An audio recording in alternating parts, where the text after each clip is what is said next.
झारखंड में अभी भाषा को लेकर एक अलग ही विवाद चल रहा है। एक तरफ जो है भोजपुरी, मैथिली, अंगिका और मगही को बाहरी भाषा कहकर हटाने की मांग चल रही है। वहीं दूसरी तरफ जो इसको बोलने वाले लोग हैं वो मांग कर रहे हैं कि आप इसे कैसे हटा सकते हैं, जबकि झारखंड में इनकी भी संख्या अच्छी खासी है। शिक्षा मंत्री जगन्नाथ महतो जी का उस स्टेटमेंट को हम सिरे से खारिज करते हैं, जिन्होंने स्पष्ट रूप से दिया है कि भोजपुरी, मगही, अंगिका और मैथिली को हम इस राज्य का दर्जा नहीं देंगे। माननीय सांसद विद्युत महतो का भी यह स्टेटमेंट आया है।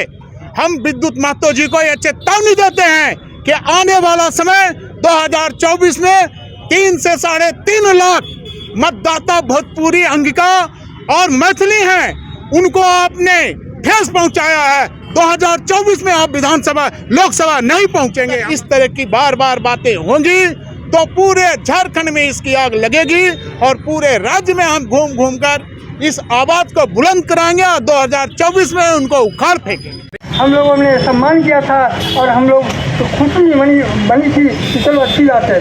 आपने 2018 में फिर 1 साल के अंदर में ही फिर इस चार भाषाओं को मान्यता दिया। हम लोग ने खुशी हुई कि चलो ये भाईचारा का माहौल है और माहौल बनाने में आप आगे हैं। लेकिन आप पढ़े लिखे हैं, आप अच्छे पढ़ाई लिखाई किए हुए हैं, लेकिन एक जो नीति अपने। नमस्कार, सोशल संवाद में स्वागत है। मैं शशि भूषण। झारखंड में अभी भाषा को लेकर एक अलग ही विवाद चल रहा है। एक तरफ जो है भोजपुरी, मैथिली, अंगिका और मगही को बाहरी भाषा कहकर हटाने की मांग चल रही है। वहीं दूसरी तरफ जो इसको बोलने वाले लोग हैं वो मांग कर रहे हैं कि आप इसे कैसे हटा सकते हैं, जबकि झारखंड में इनकी भी संख्या अच्छी खासी है। हालांकि बहुत सारे लोग ये मान रहे हैं कि बाहरी और बिहार की भाषा इसलिए हटनी चाहिए। तो जो लड़ाई नियुक्ति से शुरू हुई थी, नियुक्ति को लेकर, लेकिन अब आकर भाषा पर अटक गई है और 2 भाग्य में लोग बट गए हैं। एक इसे बाहर करने की मांग कर रहे हैं और एक ये है जो इसे दर्जा दिलाने की मांग कर रहे हैं। तो इसी में आज देखिए, आप देख रहे होंगे भोजपुरी, मैथिली, अंगिका को लेकर यहाँ प्रदर्शन चल रहा है। इन्होंने कहा कि राज्य भाषा का दर्जा, नहीं तो सत्ता नहीं। आपने जो लिखा है राज्य भाषा का दर्जा नहीं तो सत्ता नहीं, किसको कह रहे हैं? जी हाँ, हमने तो स्पष्ट रूप से जब से झारखंड बटी है तब से इस दस्त को हम लोग झेलते आ रहे हैं। कभी बाहरी के नाम पर, कभी 32 और 36 के खतियान के नाम पर, अब जो है ना भाषाओं के नाम पर हमें बांटा जा रहा है। सबसे पहले तो हम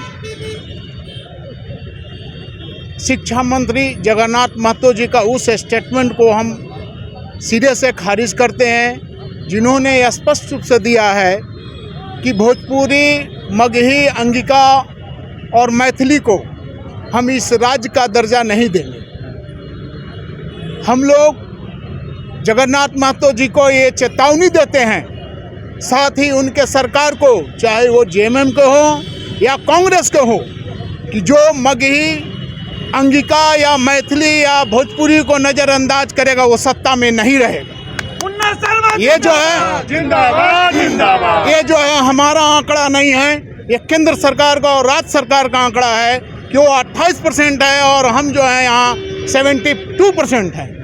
इसलिए हम उनको आपके माध्यम से चेतावनी देना चाहते हैं कि राज्य का विकास के बात करें।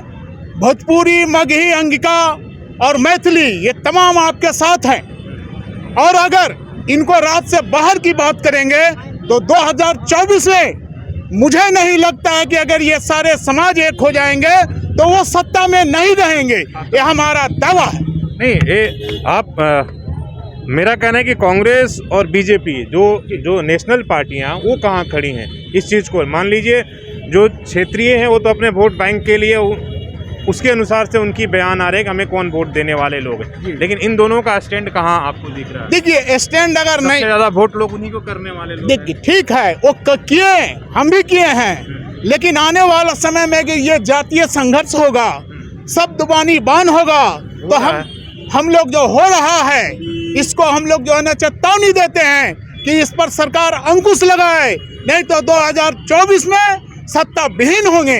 ये हमारा वादा है। हम नहीं, भोजपुरी समाज, मगही समाज, अंगिका समाज और पूरा बिहार यूपी जो भी यहाँ पर बसे हुए हैं पूरे झारखंड में, क्योंकि जिस दिन झारखंड बटी थी उस दिन भी इस आवाज को लोगों ने निकाला था।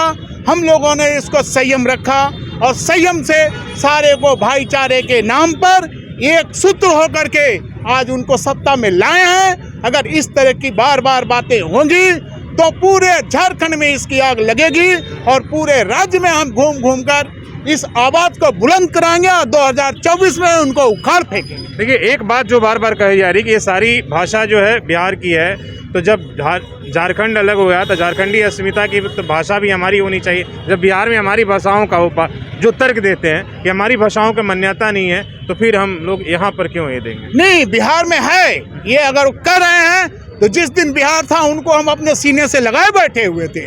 आज झारखंड बिहार से बटी है, इसलिए हम लोग आज भी उनको अपने सीने से लगाए बैठे हैं। इसको वो नज़रअंदाज ना करें। और आज माननीय सांसद विद्युत महतो का भी स्टेटमेंट आया है। हम विद्युत महतो जी को ये चेतावनी देते हैं कि आने वाला समय 2024 में 3 से 3.5 लाख मतदाता भोजपुरी अंगिका और मैथिली हैं, उनको आपने ठेस पहुंचाया है। 2024 में आप विधानसभा लोकसभा नहीं पहुंचेंगे। बीजेपी से सवाल क्यों नहीं पूछ रहे कि उनके सांसद आप स्टैंड क्लियर करिए? हम तो आज ही सर आज ही इनका स्टेटमेंट आया है, तो आज हम आपके माध्यम से उनसे पूछ रहे हैं कि आने वाला समय में आप कहां आएंगे, किसके दरवाजे आएंगे, हम लोग इसका विरोध करेंगे। बोलिए, जो इन्होंने बात बोला है कि भाई आप लोग तो बड़ी सांसद महोदय में आस्था रखते थे और 2 बार ये बनाया, तो उन्होंने कहा दिया कि भोजपुरी सांसद महोदय के इस भूल के लिए हर्जाना चुकाना पड़ेगा।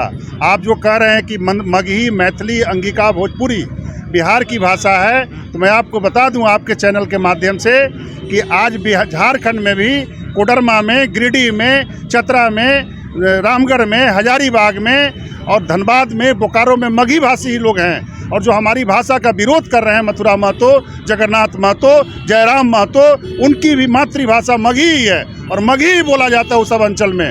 38% आबादी आज भी झारखंड में है जो मगही भाषी है और पूरे अगर हम लोग कहेंगे तो 72% लोग यहाँ पर हैं। और इसका हर्जाना व्यक्ति विशेष, पार्टी विशेष को नहीं, जो हमारी भाषा का विरोध करेगा, हमारे स्वाभिमान पर जो ठेस पहुँचाएगा, उनको भुगतना पड़ेगा। मगही एकता मंच झारखंड सरकार जो विरोध करे, झारखंड सरकार के जो भी नेता हैं, चाहे वो सांसद हो या विधायक हो या छोटे मोटे नेता, उनका विरोध हम लोग बर्दाश्त नहीं करेंगे। क्योंकि ये आपका जब बिहार बंटवारा हुआ था उस समय मगही, मैथिली इस सब को मान्यता थी और अभी भी होनी चाहिए। इसके लिए हमें जो भी करना होगा हम लोग आगे लड़ाई लड़ने के लिए तैयार हैं। आगे क्या करेंगे? आगे भाषा के मान लीजिए क्या कोई ज्ञापन सरकार के आप लोग देंगे, बातचीत होगी? लेकिन भाषा का विवाद है तो बढ़ते जा रहा है, नियुक्ति से शुरू हुआ और भाषा पर अटक गया, आगे खतियान का भी है। हाँ, खतियान का भी है, लेकिन अभी तक जो है ना इसको जो है मान्यता किसी सरकार ने नहीं दी है। जो पहले बिहार था, बिहार के ही मूल सिद्ध अधिकार पर आज भी हम लोग यहाँ बसे हुए हैं और आगे भी हम लोग बसे रहेंगे। तो चलिए देखिए, जैसे हालांकि हम इन चीज़ों को बहुत ज़्यादा भाषा और जहाँ पर भी धर्म की लड़ाई हो उन कम तवज्जो देते हैं, इसलिए कि आप जानते हैं कि नतीजा क्या होता है। इससे बेमनस फलता है और समाज 2 हिस्सों में बंटता है। लेकिन ये आग सरकार ने खुद ने लगाई है और बुझाने का काम भी उन्हीं का है। इसलिए कि जब एक बार किसी भी भाषा को आप शामिल करते हैं और फिर बाहर करने की आप बात करते हैं और आंदोलन होता है, तो आप समझिए कि इससे नुकसान किसका होता है, आम जन और यहाँ की जनता की। इसलिए एक सार्थक और एक सही पहल करना चाहिए। तो अपने सहयोगी शेष रामूर्ति के साथ मैं शशि भूषण, सोशल संवाद न्यूज़ झारखंड।